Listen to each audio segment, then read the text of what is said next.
Hey guys, welcome to my very first video on my YouTube channel, Moongirl Art. Just a quick intro.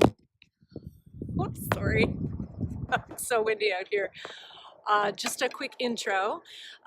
Doing this outside because it is dark in my house. I live in a 100-year-old house. Big windows, but the lighting isn't very good, so thus we're outside. If you follow me on Instagram or Facebook, then you may be familiar with my work. I'd love some suggestions of what you'd like to see on this channel. And we're just gonna go right into the first video, so I'll see you there. Thanks.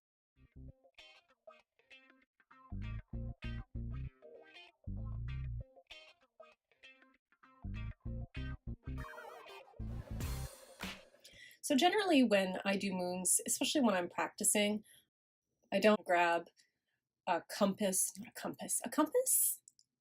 A compass. I don't often grab a compass or some round object to make my perfect circle with. I just draw like a pretty bad circle.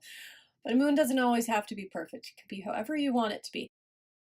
I decided to use gouache for this video because I haven't actually made any moons with gouache, and I really love gouache right now. I had to use it while I was at art school and I couldn't stand it.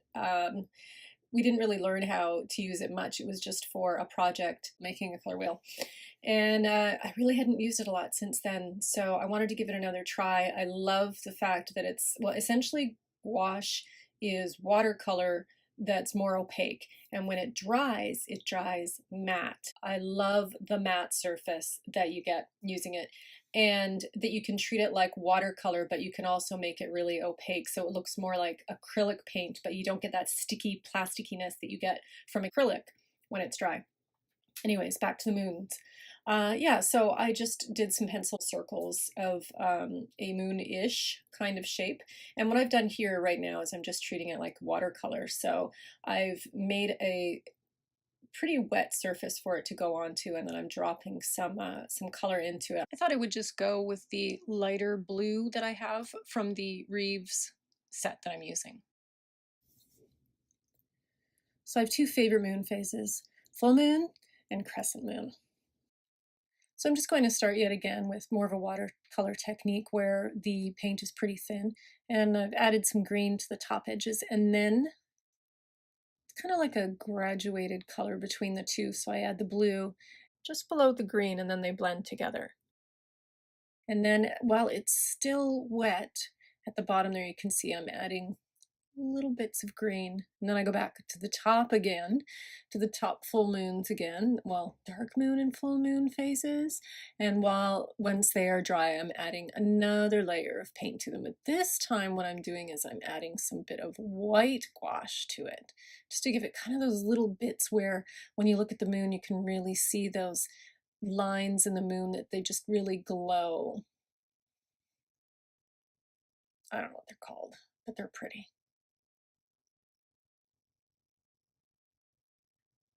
So yet again, wet on wet, but the way I've done it this time is I have wet the top part of the arc in the crescent moon. I've put just straight water down, and then along the edge, instead of directly into the water, I've added some solid color, and you can see how it just kind of caterpillars, like caterpillars, capillary action, yeah. Makes its way up through the wet bits to the top part of the moon. So now there's a lot of different ways you could do it, just fooling around. And then some more wet on wet. Let's see what we can do while the other moons are drying.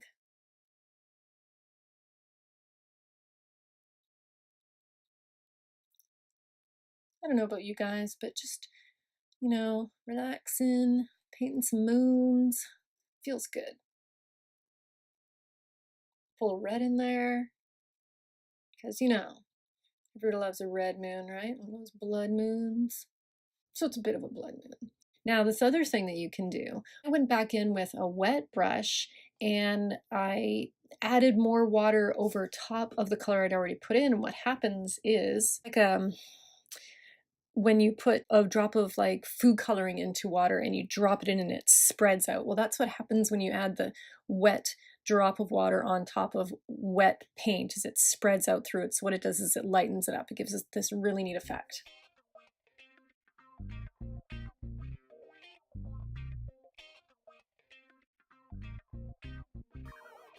Now I'm going to use some of the Dr. P.H. Martin's Bleed Proof White, which is, it's a gouache. I hadn't used it in a while, so it started to crystallize, but easy to fix. You just take some out, add it with water, mix it with some water, and you've got yourself some nice, well, any consistency you want, but it just kind of brings it back to life. And then you've got some white paint. The reason I'm using this paint as opposed to what I was using before with the white in the pans is because I'm going to use a calligraphy nib to add some details. So right now I'm still just adding some water and mixing a bit more of the bleed proof white in with some water to make it more of a thinner consistency, so I can use it with the calligraphy nib. Bunch of different calligraphy nibs. I have some that have the like the fountain pens that have the ink cartridges inside of them, and then I have the dip pens like this. And I do talk about these more in the Skillshare class, which is, I have the introduction to it as the actual first video that I put up on YouTube. So if you wanted to have some more information on different kinds of inking pens and markers, you can go check out the intro there, and if you like it, you can head on over to Skillshare and do the class. In the info on that video below, I do have a link that you can go to get 2 free months of Skillshare, so you can check out that class or thousands of other classes. Here's a little plug. Anyways, back to the moons. So what I've done is I've used the brush and I've added some of the gouache to the nib, and then I'm just kind of painting in a bit darker once the paint on those moons have dried. I'm drawing in some lines with some really opaque paint. This technique can be really great for adding in really fine details.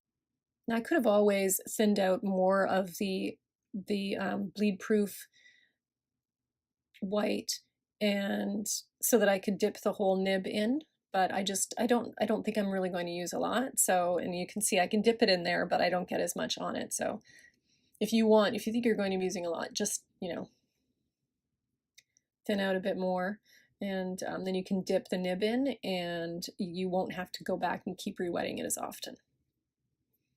But sometimes what can happen when you do that is then suddenly you have this, if you've got too much liquid on the nib, and of course as gravity will do, it pushes it down towards the tip, and then sometimes what will happen is it just kind of throws up on the paper, which, you can work with that sometimes. It can be like a nice little accident, but just be aware of that because you may not want that to happen. So sometimes it can be better to just brush some on as opposed to dipping your nib in. Or when you dip your nib in, you can also just take the end of the nib and gently touch it on, paper towel or cloth or something, so that it gets off just that little bit of excess, so you don't have to worry about it throwing up on your paper.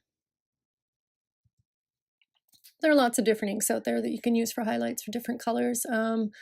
Whites also, you can use the Liquitex ink, and there's also the FW, I think Daily Rowney FW inks. You can use those with a paintbrush. Those as a liquid, they come in a bottle, so you could also use those with the nib, or you could just use a fine tip brush. I really like the nib because you can control the amount of line weight that you get, so you can make the really fine dots that you see here on the moons, or you can make some thicker lines. Depends on how hard you push down the nib and how much ink you have on the end of the nib, but I use them all just depending on how I feel. If I'm not using any wet media at the time, I probably won't use the liquid stuff. I'll just grab one of the Jelly Roll pens or the Signo ball pen or something like that, or one of the Posca pens as well. And I keep one of those in with a lot of my markers, so I can just grab it whenever I'm using any markers or Copics as well. So, and there you have it, some gouache moons, and they look a lot like watercolor. So like I said before, you could always use a heavier gouache, not mixed so much with water, to get a bit of a more opaque effect, but I really like the way they look. It was a lot of fun, and I think I'll be doing some more.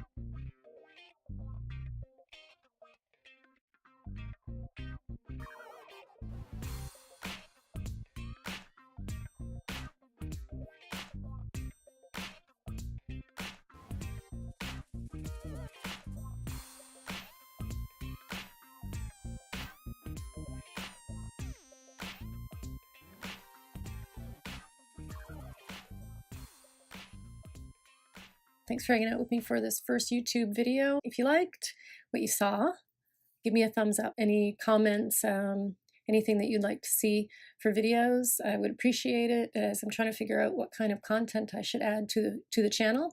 Subscribe, and you can get notifications when the next videos are coming up. I'm going to try for once a week. We'll see how things go amidst the chaos of life. But thanks for hanging out with me, and I'll see you next time.